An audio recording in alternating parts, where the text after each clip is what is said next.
In this podcast, we talk with Rev Keith Garner, CEO of Wesley Mission. Little did we know that a matter of weeks after we had spoken, Australia would suffer its worst bushfire season on record.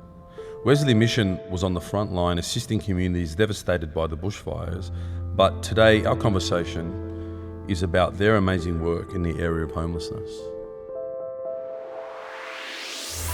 You're listening to Developmental, Property and the Mind podcast, where development industry insight meet mindset with Trafalgar CEO Joe Aboud. Join one of the property industry's most free thinkers as he explores the path to success and contentment. Hi, my name is Joe Aboud and welcome to this episode of Developmental. From an author to a responsible leader, a working man of God and a dedicated teacher, I bring you Reverend Keith Garner from Wesley Mission's CEO and Superintendent. He has dedicated his career, in fact, he's dedicated his whole life to helping those most in need. Driven by justice, a heart for those on the margins of society, a voice for the homeless, committed to bringing homelessness in Australia to an end. But before his role at Wesley, he was actually an author of 2 books, worked in South Africa encouraging churches to advocate for justice and peace, worked in China empowering church leaders and theological students, the Order of Australia, in the Queen's Birthday Honours list, for significant services to community and for being an advocate to people who are homeless and socially disadvantaged and to pastoral care. Today, I'd like to welcome Keith. Joe, that's a massively impressive introduction. I want to meet the man, he sounds that good, but thanks ever so much. That makes 2 of us. It's a delight to talk to you. Awesome. So we're going to go into just trying to get a bit of an understanding of how it all began for you, right? So how did it actually start for you? Well, first of all, I'm a Christian minister, but I didn't belong to the church. I didn't have any of that background. Now, it was really a teenager when I came into understanding Christ. I came from, people say this kind of thing, but it's certainly true for me. I came from an ordinary home. My background was very simple, but I had a passion to reach out and help people. That's always been flowing through the blood, really. So when I eventually came and became a minister, I would minister in various places. I'd done 25 years in that role in Britain. When I came here, I didn't really, in all honesty, think some of those issues about homelessness and justice would need to be as prominent as they've had to be, because I didn't think Australia would have quite that issue.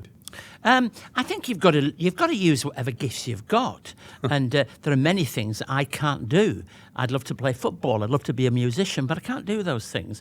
But what I can do is, I think, speak about people in trouble, and through it try to draw people into the story and into finding solutions, which is where you and I kind of tie up, finding solutions because things can be done. Yeah, look, I think a can-do attitude is paramount to succeeding in anything you do. I think building that resilience and being able to be, not taking no for an answer is the very resilience you need for success. So, look, obviously, that's exactly what you do. You've got that instilled in you. But homelessness in itself, when did that first become an interest to you? Well, I'd got a concern for it. I'd been involved in the UK in a couple of organisations and trusts where I helped to motivate people. But here at Wesley Mission in Sydney and beyond, something like 600 people every night I looked after who would be on the streets if we didn't do that. Some of those people are couples, some of them are living in our emergency shelters. One of the increasing numbers of people, some are women. Women who have got children, who at one time, perhaps they wouldn't have been homeless, but they are today, and they face enormous challenges. So once I started seeing that, I thought we've really got to get in this, and we've got to draw people in who are still saying silly things like, I meet some people sometimes who say things, I think people like to be homeless. I'm just gobsmacked when I hear anybody say that, because while it might be true that there's Bill somewhere or there's Jack here, I think I've not really met many people in my life that want to be homeless. Look, I think one of the biggest eye-openers for me and, in dealing with homelessness and exploring the notion of homelessness, because it started for me moving into Martin Place. I was taking a walk up the road. I seen people pitching tents out in front of the Reserve Bank, and I thought, that's a parable, isn't it, really? It's a paradox in itself that in front of the Reserve Bank of Australia there's a homeless homeless people pitching tents out there. And, for me, that was a big eye-opener. But I think one of the biggest realizations I had was knowing or learning that it was a mental disorder. It wasn't about money necessarily. It was actually, mental health. And, I went straight away from thinking about trying to end homelessness in Australia, similar to your vision, to understanding that, something, mental health is the issue here. And what are we going to do about that? And that's kind of how we met, right? So, from your experience, what are the key reasons that lead people to becoming homeless from your perspective? Joe, one of many, I think, and I think we get it wrong when we start to say it's one thing alone. Domestic violence is a real issue. I have a family, but I don't think women should have to put up with the nonsense of somebody beating them up and having to deal with that. So that's one way in. I think financial stress of many different kinds puts pressure on people, and we've launched a number of programs to help people in the management of money, long-term unemployment, as opposed to just I'm unemployed at one point. When you get into the place where it's impossible to break the cycle, as it were, poor health. And poor health comes into your mental health arena. Look, I have to say substance abuse of many kinds. Healthy body, healthy mind, absolutely. I'm a big advocate for that. When I talk about substance abuse, I'd have to say the worst substance is in a bottle. Now, we deal with the other stuff. We see people who are wanting ecstasy, going on the latest drugs in the Cross and elsewhere. But still, the thing that breaks up families and destroys lives is often alcohol. Isn't it amazing that the very product that is legalised and is taxed is the very issue that we have at hand? And that for me is disturbing in a way that, somebody one day made alcohol legal. And because it's legal and it's a taxable product, then all of a sudden everybody thinks it's okay. It's advertised. It's given so much more status in society than it actually needs, to the point where it's like, I relate to it because, my father ended up being an alcoholic to a degree. And so that's pretty close to home for me. And then income is always an issue. I mean, at the moment, there's a stat now that rent income ratios have increased 9% since 2006, and the average person pays 46% of their income on home repayments. Yeah, well, so in the place of the world I came from, people would talk about their home being a castle.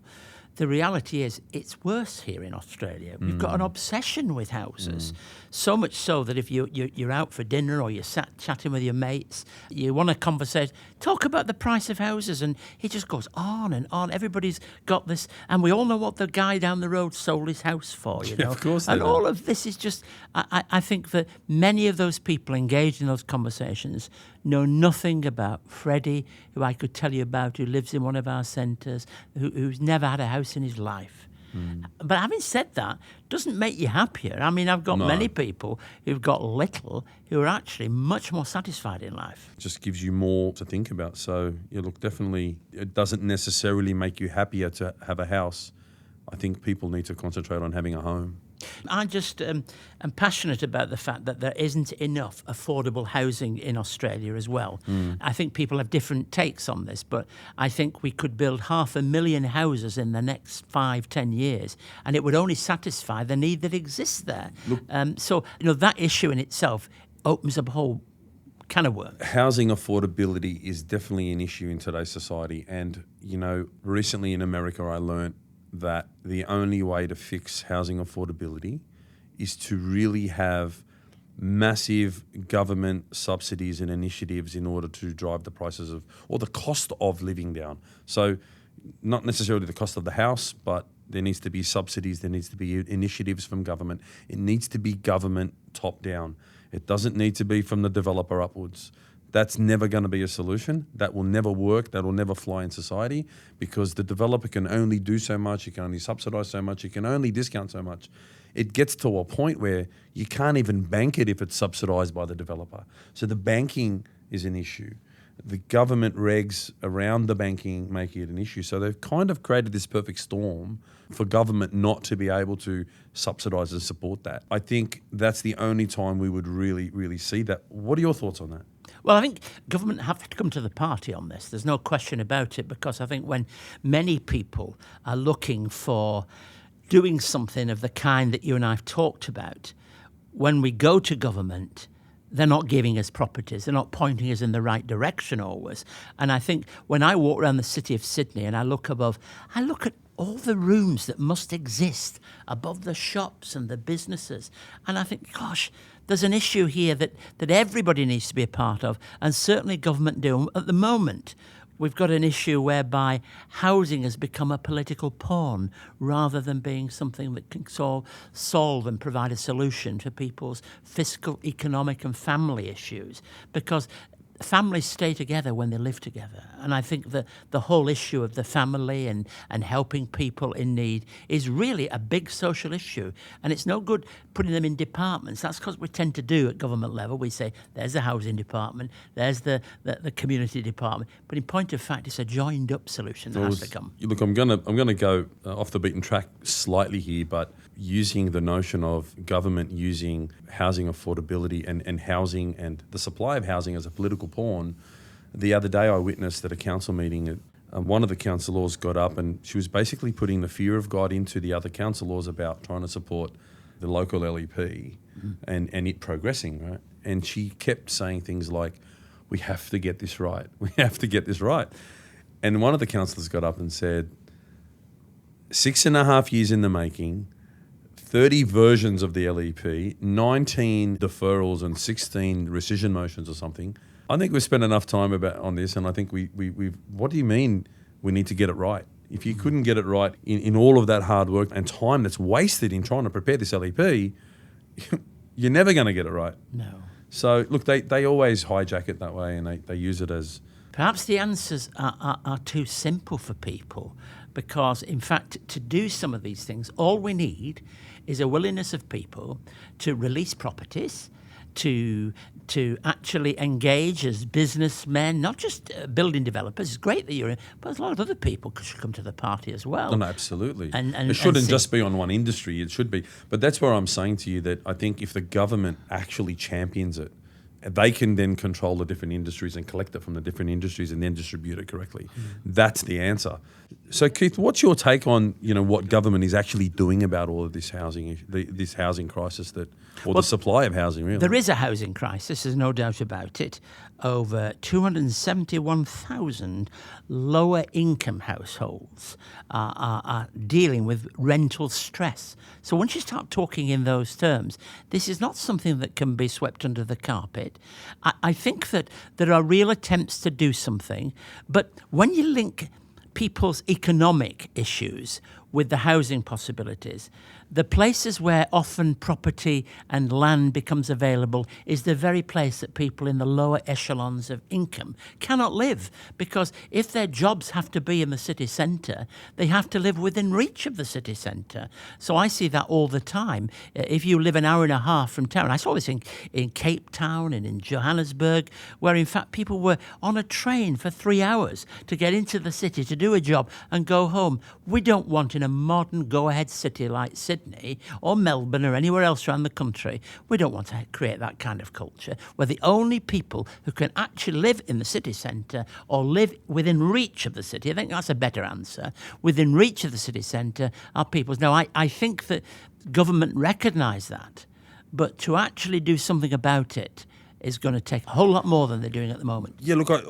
I've witnessed them trying to decentralise, the concentration of the CBDs, and they've got second cities and third cities and all that kind of stuff. And there's metro strategies, and there's the Greater Sydney Commission that's trying to regulate certain strategies to distribute all of the employment lands and all that kind of stuff. But then the problem you've got at the moment is that there's such a delay in planning approvals.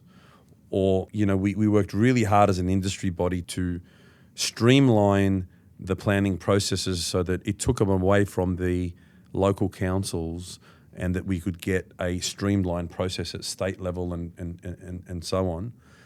And then now recently you've got the current planning minister that's turned back, gone full circle and trying to give the powers back to councils, which are the very people that weren't producing in the beginning. Well, they've not been releasing the stock. And one of the pressures that has to be there from government is to say to these councils or wherever, release stock, release land, and allow people to do things that they've got the willingness, the eagerness, and the ability to do something about it. But Keith, the problem is you can tell council till you're blue in the face. The problem that we have in that system is that they find a problem for every solution. And that's just what they do, right?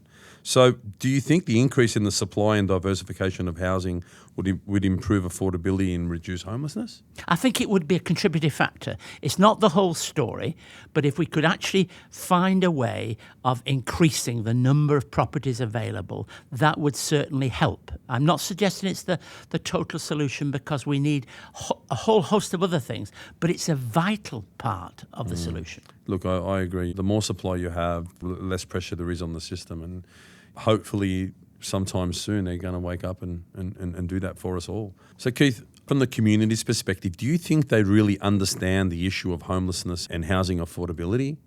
Do you actually think they understand what's going on here? I think some get it, but the vast majority of people are still living in a kind of bubble where they think that homelessness is the guy who sits on the street.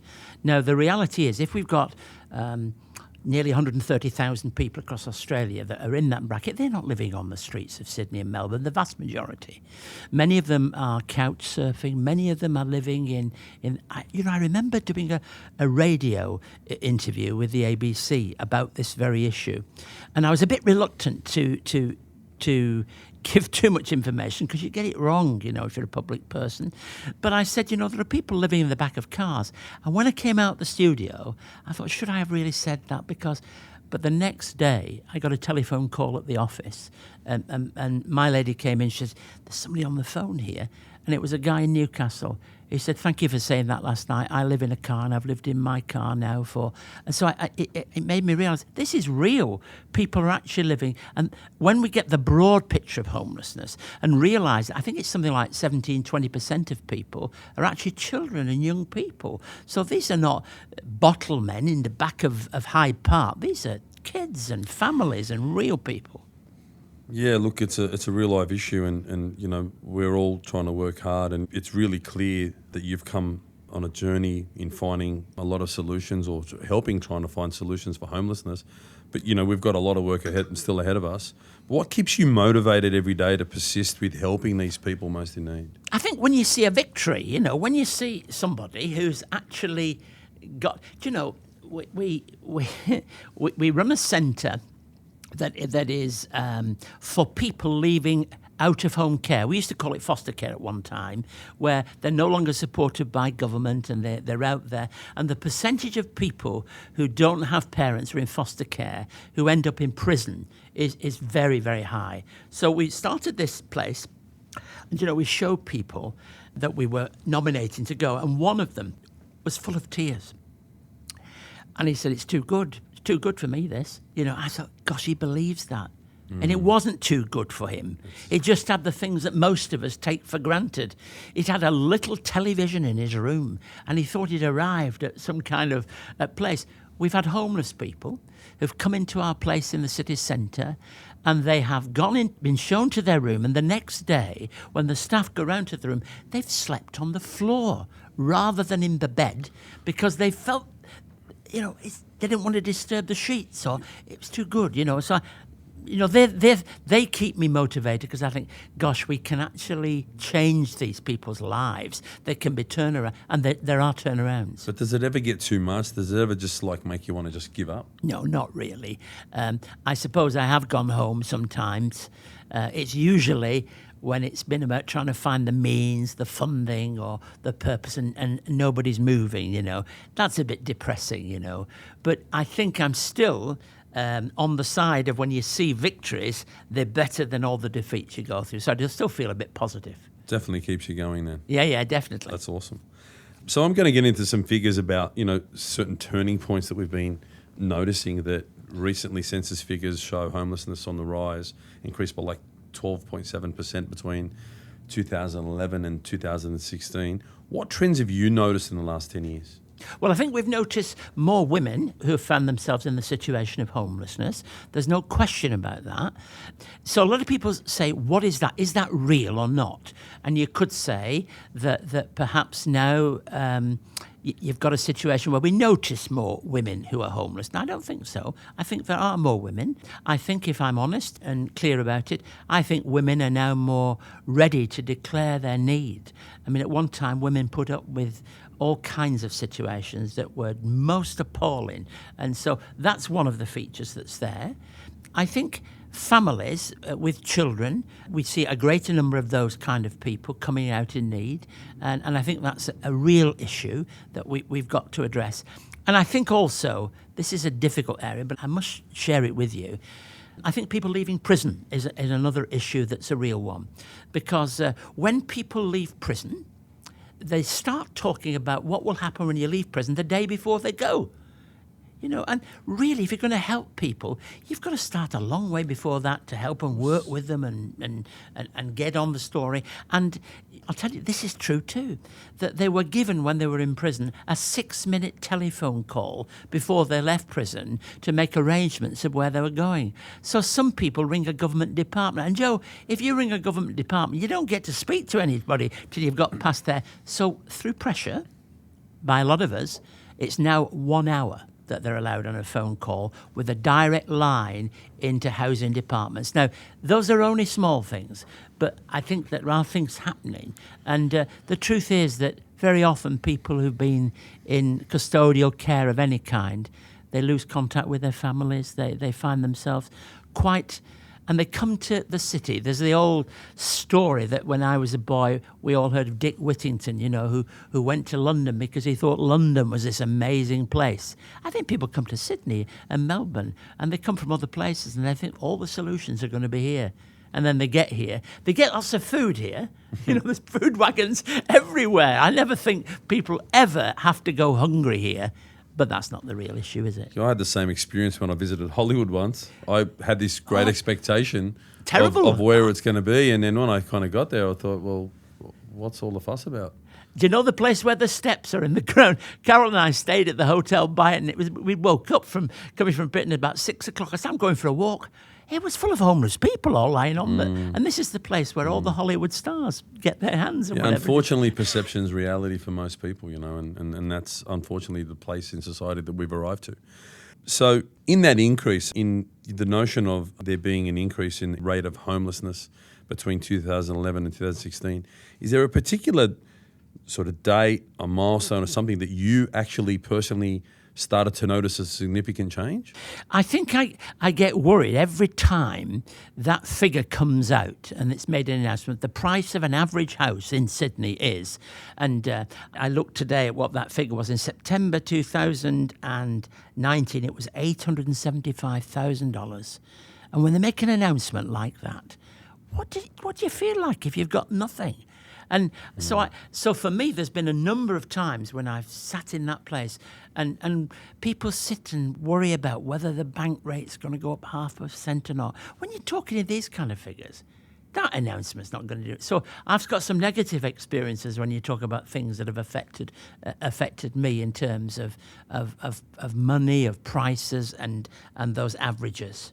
So talking about affecting you, what are some of the personal hurdles that you've had to overcome in your life? Well, for me, I'm a person who went to school. I didn't go to a fancy school or anything like that, but I went to what was known as a grammar school in the end, but not one that you paid for, but you had to achieve to get in. I think I've always been a late learner. I think that's been part of my experience. And so I did that and I passed exams. But then I did exams again and got into university. I eventually not only got into train for what I'm doing now, and I got a degree at Oxford through the encouragement of other people. But they're all late learning experiences. And I think that many, many people are late learners, and I'm just grateful that that's happened to me. I came to take this job on as the head of Wesley Mission, as its CEO, and I was just 50. I know it doesn't look so, Joe, but let's be honest. I was 50, and really that was very old to take on this kind of job. But it had come after a pile of other things that had happened. Again, another late learning experience for me. And I think we, when I see people, the CEO, and they look about 18, and you meet them and they're going on their big career path. And I'm just grateful to God, really, that it's been different for me. I think I share the same experience with the late learning stuff. Definitely similar type experience to you where, later in life I've been given the opportunity and created the opportunity to be able to do that.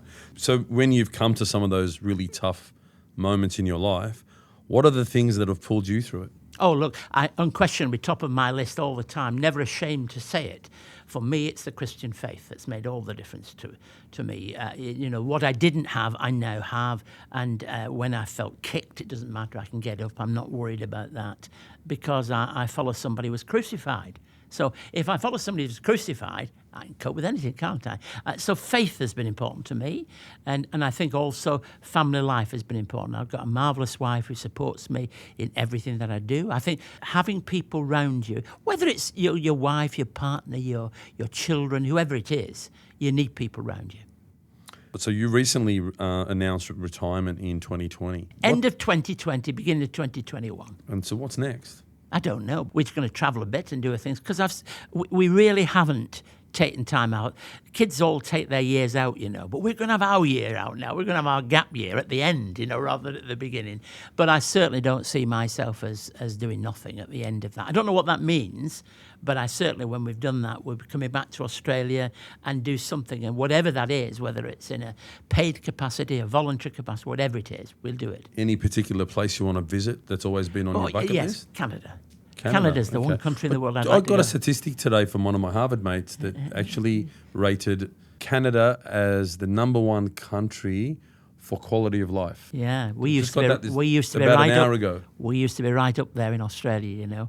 When I look at the cities, when we're slipping a bit now, and the issues we've been talking about might be part of that. Yeah, look, we've got a job ahead of us, but I think together we can do that. We can achieve anything, as you just said. So we'll stay on the job, you and I, absolutely. Yeah, and I think the kind of thing we're trying to do in Sydney, between yourself and myself and our teams, is something significant. If we can get this done, it can be a bit iconic, really. And I think sometimes, if somebody does something, I learnt a long time ago, if you've got an auntie and an uncle there, you say to, well, my auntie's giving me something, what about you doing something? People respond to that. So if we can do something, we ought to be knocking on a lot of doors and saying, what about you joining the party and making a difference? You use the word success. I'm always reluctant about that. I know why you're asking it, and maybe many others haven't done some things, but I think it's persistence, fortitude, willingness to keep going, willingness to face the knockbacks and stand up and be counted in those. Those have all been important things. Dealing with difficult people. I've dealt with a few people that are difficult and not be worried about whether it's... Because I'm not bothered, really, in the end. Because I think as you get older, you become less bothered about what people think about you. Now, I think when you start out, you get this obsession that many have got. People have got to like me. They've got to approve of me. I think I've passed that stage. Yeah, look, I think I've had to learn my favourite saying at the moment, which is, what people think about me is none of my business. I'll take that to the grave with me. It's been a lesson I've had to learn over time. It was limiting to me for a long period of my life. So absolutely, what people think about me is none of my business, Keith. Some of the things you've had to learn on the path to success. And look, I'm not talking necessarily monetary, right? So some of these things that you've achieved and, the stuff that we're doing at Wesley and the stuff that you do all the time that don't necessarily equal a dollar sign. That's what I mean by that. They're all successful to me. The money's secondary where I come from, because we weren't born into money, right? No. You or I. No. Right? So through all of this success that you've achieved in your role for Wesley and various roles that you've lived, what are some of the lessons you had to learn? Well, I think that managing people is a big challenge if you're in a senior role, and working with people to improve them. I found out that actually some of the people who at first you find you can't work with, that they're difficult, can turn out stars if you work at it. And you look for what's the gift this person's got? How can I actually make it work? And now, that's not always the case, but it's certainly the case with people. If you're just prepared to work with people, however they are, you can make a difference. And I've seen that happen again and again. But sometimes, let's be honest about it, sometimes there are some people you just have to let go. And I've had to do that. Yes, I think I have to remain quiet about that one. Yeah, look, absolutely, I agree with you there that, sometimes you can only do as much as you can do. So I think we're on the same page there. Mate, one final question. What's a final takeout for the listeners? One bit of advice. I would say to people listening into our conversation, you're listening in on a conversation that has been predominantly about one of the major social issues in Australia today. And I think the way we solve that issue is together. So get engaged, get involved. Don't listen to the nonsense that this stuff is inevitable and can't be solved. Believe it can be and become a part of the solution. And I look forward to doing this with you one more time. My pleasure. Good to be with you, Joe. Thanks, Keith. Thanks for listening to Developmental, Property and the Mind podcast. Stay tuned for our next episode, available wherever you get your podcasts. Or to talk to Joe, visit trafalgar.com.au. That's TRIFALGA.com.au.